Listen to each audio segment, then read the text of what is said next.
Gente, eu quero chamar a atenção para vocês sobre essa questão desse general que foi preso, general Duas Estrelas, general Mário Fernandes. Segundo a investigação, daria apoio material e financeiro, além de orientar os participantes das manifestações em frente ao QG do Exército em Brasília. Bem, esse general que foi preso, na época do G20, ele estava no Rio de Janeiro. É um dos militares da ativa que foi preso. Parece que ele estava atuando no G20. Aí tem uma versão que ele foi lá para a formatura de um filho e tal. Enfim, esse general Mário Fernandes, ele não está recebendo o mesmo tratamento da imprensa que o general Braga Neto está recebendo. E nem da classe política também, tanto da direita como da esquerda, tá certo? Não vejo críticas a ele, não vejo assim a exposição dele de uma certa forma, como tem sido a exposição do general Braga Neto. Mas vejamos o que me chamou a atenção nesse detalhe do general Mário Fernandes. Bem, o general Mário Fernandes está preso, parece que em Brasília, e tem um tratamento diferenciado do general Braga Neto. Braga Neto é 4 estrelas. O general Mário Fernandes são 2 estrelas. E, a pedido do Moraes, ele foi ficar em Brasília. E, diferentemente do Braga Neto, o general Mário Fernandes pode receber parentes, pode receber família, pode receber amigos, sem precisar dar satisfação para o Alexandre de Moraes. É o que está na imprensa.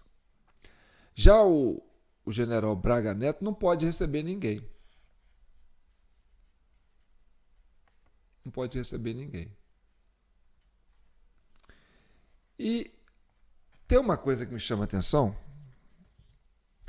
que esse general estava na ativa até pouco tempo, antes de ser preso, né? E tem imagens dele no QG, sabe? Tem imagens dele no QG, lá no QG de Brasília. Vou mostrar aqui, ó. Tá certo? Bem, como que um general 4 estrelas, quer dizer, um general continuou na ativa, sem ser incomodado, participando de operações especiais do governo Lula, sabendo que ele tinha nas suas redes sociais, né, a participação dele no QG. Tem várias imagens dele, com fotos que ele mesmo fazia selfie e postava. Bem, por que esse nome ficou escondido até então? Tem outra imagem dele também que me chama muita atenção, e é essa aqui, ó. Ele sendo cumprimentado na época do governo Temer. Tá certo? Não sei do que se tratava aí, mas uma carinha boa de ambos, todos os dois bem sorridentes. Ali o ministro Raul Jungmann, lá atrás o general, né, aquele general que ficou enfermo. E a gente sabe que o governo Temer era o governo do Alexandre de Moraes. Você concorda comigo? Onde o Alexandre de Moraes foi ministro da Justiça, chefe da Polícia Federal, chefe da Polícia Rodoviária Federal, e depois subiu ao cargo de ministro do Supremo, graças à indicação desse presidente aí, do Michel Temer, aquele que foi pego num telefonema, numa conversa com Joelio Batista, na garagem lá do Planalto, parece, sei lá, da Alvorada, né? Falando, mantenha, né? Continue mantendo aquelas mesadas lá para o Eduardo Cunha. Estava preso, que era o ministro, que era o presidente da Câmara que derrubou a Dilma. Bem, então, essa ligação desse general Mário Fernandes com a cúpula do governo Temer e essa participação dele no QG, porque a gente sabe que tem um núcleo de infiltrados no QG. A gente conhece aquele carro de som, já mostramos isso várias vezes, né? Aquele major aposentado da PM lá, aquele pastor que ficava lá jogando 7-1 para cima do pessoal, né? Bem, agora eu tenho aqui uma matéria que saiu no Valor Econômico e que fala sobre essa questão do Mário Fernandes. Eu vou ler para vocês, porque ela é muito interessante. Mas antes, deixa eu me apresentar. Eu sou João Paulo Guimarães, estou falando direto de São João del Rei, a capital brasileira da liberdade. Essa é a Comissão Cidadã de Inquérito. Vou mostrar aqui, ó. Esse é o vídeo 454 da CCI, Comissão Cidadã de Inquérito, criada para chegar à verdade e pacificar o país. Somos vários membros, esparramados por esse Brasilzão de Deus. E são com eles que nós estamos falando agora, e são eles que ajudam a gente a entender esse mundo complicado que está sendo a política brasileira. Tá certo? Aqui está a nossa chave Pix de apoio, qualquer um pode ser membro. Então vamos lá ao que interessa. Mário Fernandes tentou convencer comandante do Exército sobre golpe. Ouça a outra. Mário Fernandes tentou convencer comandante do Exército sobre golpe. Ouça a outra. Mas vamos ver aqui. General foi preso na operação contra golpe. Áudios enviados por ele a Mauro Cid constam em relatório enviado nesta terça-feira por Moraes para a PGR. Bem, então a gente está tendo uma visão clara nesse comecinho que esse general está assediando o Mauro Cid e está assediando, né, as pessoas ligadas ao Bolsonaro. Áudios que constam em relatório da Polícia Federal sobre a tentativa de golpe do Estado em 2022 mostram que o general Mário Fernandes tentou convencer o então comandante do Exército, general Freire Gomes, a aderir à empreitada golpista. No dia 7 de dezembro de 2022, ocorria uma reunião no Palácio da Alvorada, quando Mário Fernandes enviou uma mensagem ao tenente-coronel Mauro Cid. Quer dizer, esse Mário Fernandes está assediando o coronel Mauro Cid. Está percebendo? Ele está assediando o coronel Mauro Cid. E ele tem contatos lá com o pessoal dos acampados do QG. Pode ser a cela de infiltrados? Pode não ser, mas pode ser também. Então, no dia 7 de setembro, ocorria uma reunião no Palácio da Alvorada, quando Mário Fernandes enviou uma mensagem ao tenente-coronel Mauro Cid, pedindo a ele que mostrasse ao comandante do Exército um vídeo que, segundo a Polícia Federal, indica ter conteúdo antidemocrático. Vamos lá. Mário Fernandes diz, abre aspas, força Cid, acho que você está tendo uma reunião importante aí agora no Alvorada. Pô, mostra esse vídeo pro comandante, cara. Se possível, transmite durante a reunião, porra. Isso é história. É história. É marcada por momentos como esse que nós estamos vivendo agora. Força! Então, esse general está assediando o Mauro Cid, induzindo o Mauro Cid a passar uma mensagem na reunião para o comandante lá das Forças Armadas e chegar no Bolsonaro. Então, olha o assédio. Bem, Mauro Cid é um coronel, esse cara é um general. Mauro Cid vai atender o telefonema de um general, né?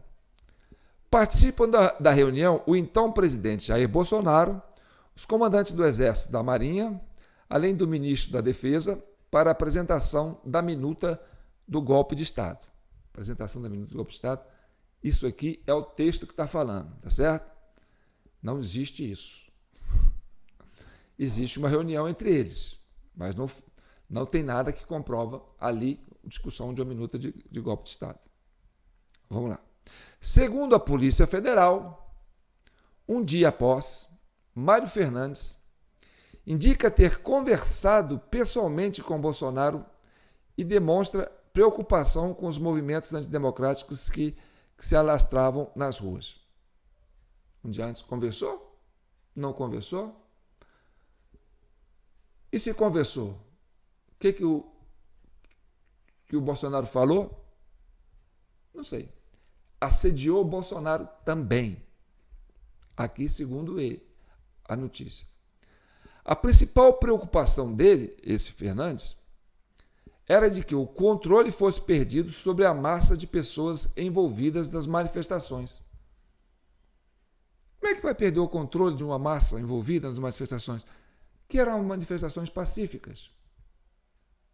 Que não tinha nenhum perigo para ninguém, o pessoal ficava ali só cantando, né, o hino nacional, né, fazendo alusão, né, aos valores democráticos, né, a questão do patriotismo. Pessoas comuns, cidadãos. Então, só se for o núcleo, né, a célula de infiltrados. A turma era perigosa. Se chegasse lá alguém filmando que eles não conhecessem, eles botavam para correr, quebrava a câmera, porque eles não podiam ser identificados. Esse é o histórico de relatos que a gente tem. Tá certo? Outro ponto que também despertava alerta para Fernandes era de que o golpe precisaria ser consumado antes do dia 20 de dezembro. Porque a partir dessa data, o comando militar já teria sido passado aos militares indicados pelo governo eleito, ou seja, Luiz Inácio Lula da Silva. Sobre isso, Mário Fernandes relata que está agindo diretamente junto às forças e tem atuado para orientar tanto o agro... O que o agro tem a ver com isso? Tanto o agro quanto caminhoneiros que estão no QG. Quem que foi botar caminhoneiros no QG? Hein? Quem queria incriminar o agro ali? Onde apoiadores do ex-presidente montaram acampamento. No dia 8 de dezembro, Mário Fernandes manda o seguinte áudio para Mauro Cid. Cid, boa noite, meu amigo. Antes de mais nada, me desculpa por estar te incomodando tanto no dia de hoje. Ele está assediando o Mauro Cid, porque o Mauro Cid tem ligação, né? É uma fonte imediata com o Bolsonaro, porque ele está junto com o Bolsonaro. Então, ele é que vai assediar o Mauro Cid. Mas aí ele vai. Meu amigo, antes de mais nada, me perdoa por estar te incomodando tanto no dia de hoje. Mas, porra, a gente não pode perder a oportunidade. São duas coisas. A primeira, durante a conversa que eu tive com o presidente, ele citou que o dia 12, pela diplomação do vagabundo, não seria uma restrição, que isso pode, que qualquer ação nossa pode acontecer até 31 de dezembro. E tudo. E tudo. Mas, porra, aí na hora eu disse, pô, presidente, mas o quanto antes a gente já perdeu tantas oportunidades. Oportunidades de quê? E quais foram as oportunidades? E aí depois, meditando aqui em casa, eu queria que, porra, de repente você passasse para ele dois aspectos que eu levaria em relação a isso. Ó, ele assediando o Mauro Cid para chegar no Bolsonaro. A partir da semana que vem, eu cheguei a citar isso por ele. Das duas, uma. Ou os movimentos de manifestação na rua, ou eles vão esmaecer ou vão recrudescer. Quer dizer, ou vai acabar, ou vai crescer. Estava acabando. Estava acabando. Certo? Até o fim de dezembro já não tinha quase nada lá. Então vamos lá. Aí ele vem aqui. Levantei. A partir daí, semana que vem, eu chegarei. Tá. Eu, depois meditando aqui em casa, eu queria que, de repente você passasse para ele 2 aspectos que eu levantei em relação a isso. A partir da semana que vem, eu cheguei a citar isso para ele. Das duas umas, ou movimentos de manifestação na rua, ou eles vão esmaecer ou vão recrudescer. Recrudescer com radicalismo, a gente perde o controle, né? Pode acontecer de tudo, mas podem esmaecer também.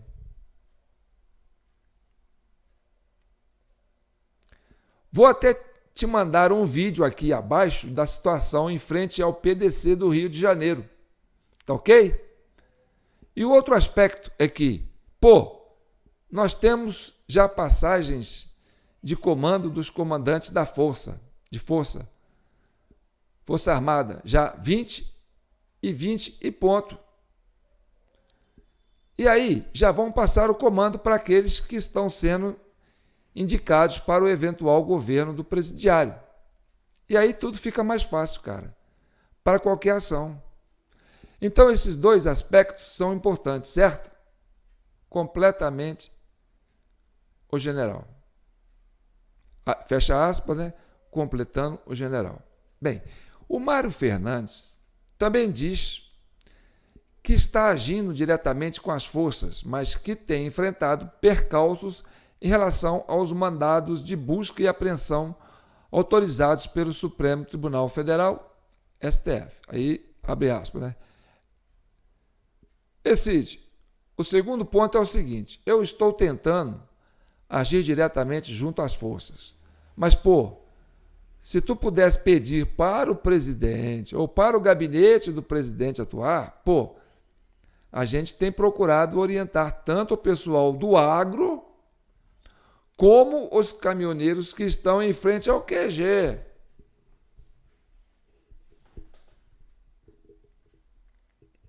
Ele tentando assediar o Mauro Cid, para ver se há alguma atitude saia lá do gabinete do presidente, ou do próprio presidente. Insistente. E hoje chegou para a gente que parece que existe um mandato de busca e apreensão do TSE, não do Supremo, em relação aos caminhoneiros, aos caminhões que estão lá. Quer dizer, ele está chantageando, mandando uma mensagem, assim, age aí porque eles vão prender os carros aqui dos caras. Ele indica ainda que Cid converse sobre isso com Bolsonaro. Os caras não podem agir, é área militar, mas já andou havendo prisão realizada ali pela Polícia Federal. Então isso seria importante. Se o presidente pudesse dar um input ali para o Ministério da Justiça, para segurar a Polícia Federal ou para a defesa alertar o Comando Militar do Planalto, e não deixa. Os caminhoneiros estão dentro da área militar. Os caras vieram aí, estão há 30 dias aí deixando de produzir pelo Brasil e agora vão ter os caminhões apreendidos. Cara, isso é um absurdo. Então, atento a isso, conversa com o presidente, cara. Um grande abraço, força, acrescenta na troca de mensagem com Cid. O então ajudante de ordens responde que vai conversar com o presidente. Ele não vai desfazer do general.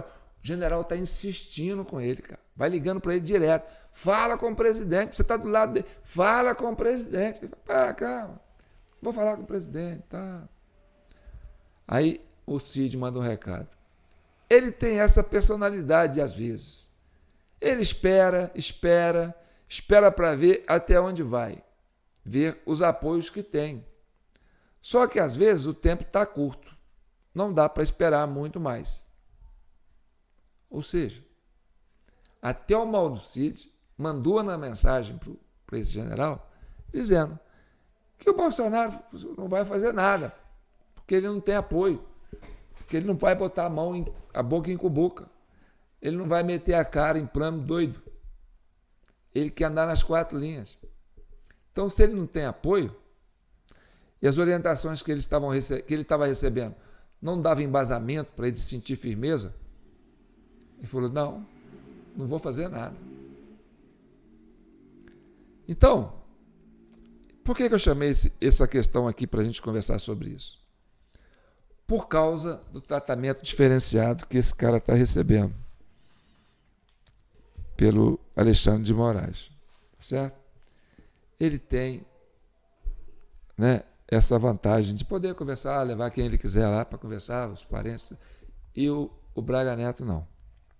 Outra coisa que me chama a atenção é que ele tem uma ligação com o governo Temer. Se tem uma ligação com o governo Temer, também teria uma ligação com Alexandre de Moraes, que foi ministro da Justiça do governo Temer. Então, a gente sabe, aqui da Comissão de Inquérito, já temos um relatório muito amplo que aponta, né, para esse núcleo que estava ali dentro do QG, de pessoas que estavam infiltradas para poder, sabe, fomentar essa tentativa de golpe, essa coisa toda, que já estava acabando. Em dezembro já não tinha mais ninguém, quase ninguém lá. E aí, a partir de janeiro, eles incrementaram isso. Bolsonaro nem no Brasil estava mais. Então, isso tudo foi alimentado por essa cúpula aí, que estava manipulando essas coisas. Para quê? Para levar esses brasileiros para aquela emboscada do 8 de janeiro. Para aderir, para dizer que estava tendo uma tentativa de golpe. Porque o pessoal descobriu como que aconteceu o processo eleitoral e tinha que desviar a atenção para isso. Como é que nós chegamos a esse ponto, hein? Descobri que o homem passou a perna nos eleitores, quer dizer, no 30 de outubro, ali teve um golpe, e depois eles deram um golpe para manter o golpe. E esse golpe que eles deram foi essa tentativa de golpe para culpar aqueles que levaram o golpe no dia 30 de janeiro, no 30 de outubro. É incrível, né? Eu falo isso com uma tranquilidade porque a gente sabe que o Bolsonaro teria muitos votos, principalmente na região do Nordeste, e na época aquele militar que chamava... Como é que chama? O diretor-geral da Polícia Federal na época, Silvinei Vasquez. Bem, o Silvinei Vasquez, na época que ele estava fazendo essa operação, um pouco antes, ele tinha colocado uma foto dele, acho que foi no dia da eleição, né? Ou 24 horas antes, como se ele estivesse pedindo apoio para o Bolsonaro, para ligar ele ao Bolsonaro, tá certo?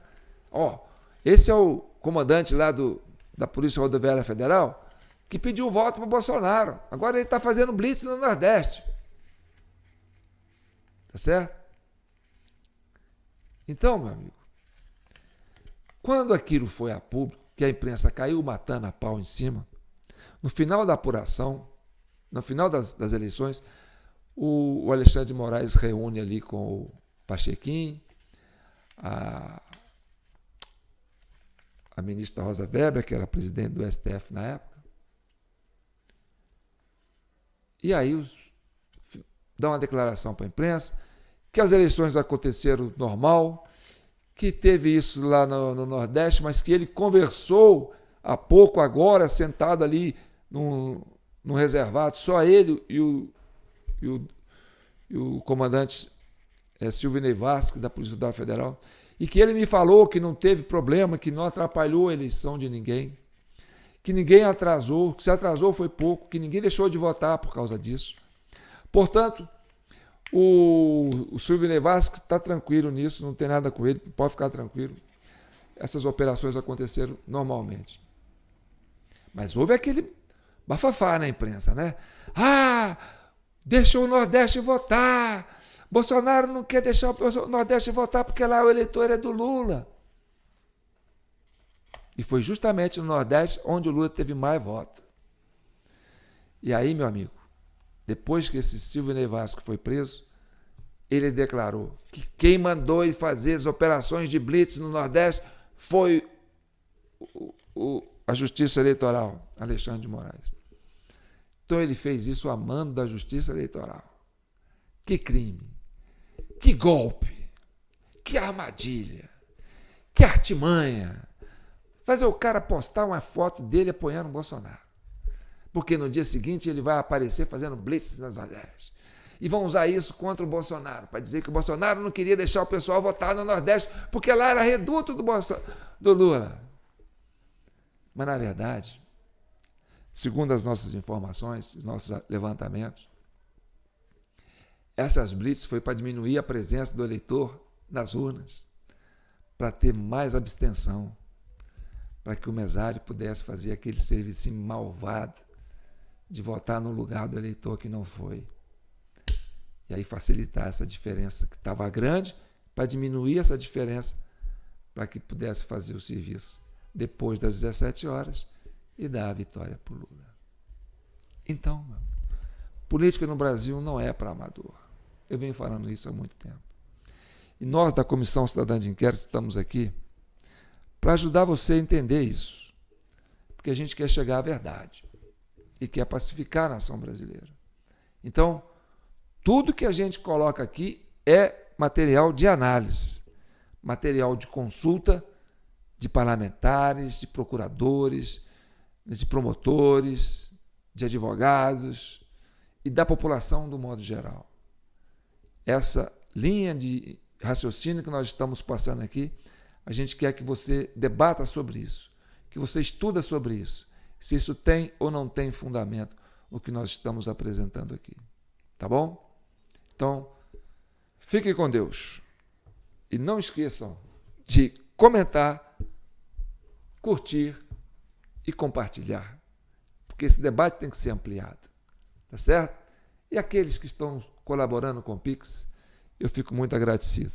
O nosso Pix é jpnoticias@gmail.com. Seja membro, participe, apoie a CCI.